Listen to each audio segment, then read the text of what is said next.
Hey, I'm Kayla with WTI, and I'm always on the search for a nice hand soap that, one, I like the scent, but two, is soft enough to be used on some sensitive hands in our house. This one right here, everyone for everybody in the Spearmint Lemongrass scent has become a winner in our house. Now, I personally love this one because it's great and gentle and nourishing on all of the hands, big or little, in our household. I really love the scent of this one. It's spearmint, which is really invigorating and just refreshing, but also lemongrass. So it has a nice calm but clean scent too.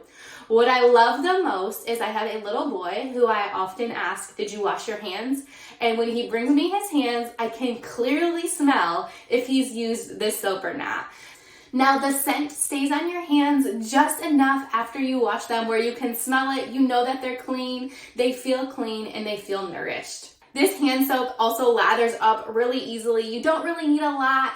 Just a little bit goes a long way, and it just really leaves your hands feeling really nice and clean. So if you're looking to try a new soap or want a really nice and fresh scent, I would definitely check out this spearmint and lemongrass scent from Everyone by Everybody.